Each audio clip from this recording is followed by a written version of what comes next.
From 1984 to the Hunger Games, repressive and controlling societies have been a widespread staple of the science fiction genre. In Black Mirror's Nosedive, society promotes conformity and punishes authenticity. To be in high standing in the public eye, citizens are forced to constantly rate others based on real-life interactions and in turn be rated. This social media system actively manipulates its engagers with the threat that if they don't act pleasant at all times of the day, they risk dropping their score and losing friendships, social opportunities, and even their job and home. Now, picture the science future of mankind. Improved technology and a higher quality of life are usually included in that image. It'll be much easier to be happier then, or will it?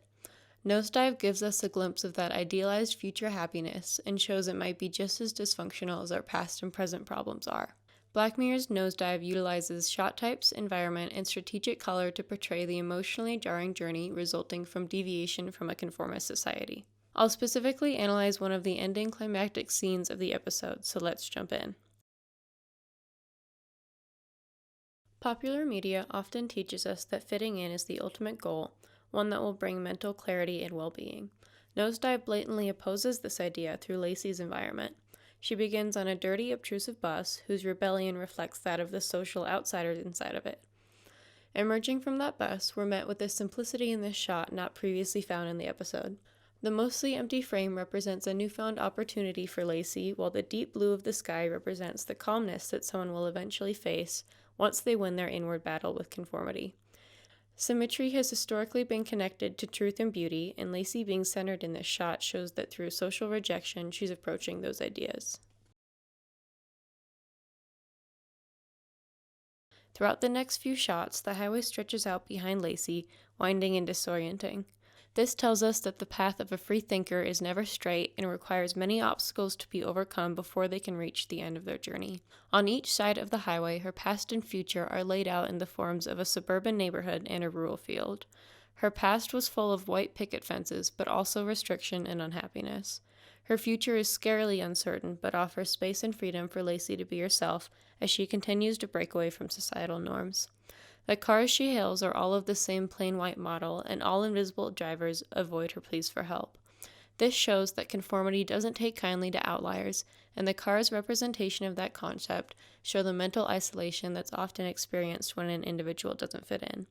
The viewer can see arrows drawn by society on the road underneath Lacey, yellow messengers that symbolize caution and cowardice, telling her to abandon the fight for independence and return home. This circling dirt bike can allude to the disoriented, muddled state of Lacey's mind and of anyone's who has taken on the difficult task of rejecting the pressure to conform to societal expectations. The dirt bike's repetitive circling can portray Lacey's current mental state, but the dirt bike itself draws a large contrast from the suffocating repetition of the white car's appearances. During her descent down the edge of the road, the upward-angled shot seems to award those who reject society. This is the first time in the entire episode the camera is angled up at Lacey, as if the elements are finally congratulating her for escaping society so far as to reject the very ground it is built upon. Cut to Naomi's wedding. Though it seems to emulate perfection without a tree limb out of place, the shot types used in this scene reveal a hidden message. Each shot of the wedding is straight, symmetrical, and framed. These shot choices at first seem to convey the joy and calmness that come with adhering to social standards, but they in fact represent the cage that traps the citizens of an oppressive society. This cage is shown even in the mise-en-scène, with the wedding goers wearing their gender-assigned colors and near-identical clothing. This color scheme represents the emotional state of the crowd, tied down to a conformist society with no personal freedom.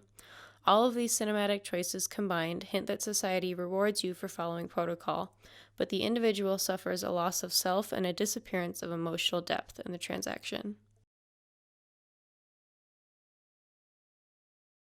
In the last few cuts of the scene, different shot types are used to portray characters as opposing social ideas. Naomi's angle is pointed downwards at her, showing that what she is reaching for with her gaze, societal perfection and acceptance, will always be unattainable and morally undesirable. Lacey has begun painting over her white canvas and stares directly ahead. She's eye to eye with the camera, telling us that what she is chasing after, mental freedom and choice, is worth the fight against society and the emotional anxiety that struggle causes. Naomi has taken on the embodiment of society's ideals and directions, while Lacey has become the rejection of that and acceptance of individuality. Which character do we listen to, and what are they trying to tell us? Lacey, through the trial and error process of finding herself in a society bent on burying it, has become a symbol to the masses. Her character urges the viewer to reflect on their own actions and who they're really doing them for. We as viewers owe it to Lacey to strive for individualism alongside her and collectively refuse any repressive cultural hegemony we are placed under.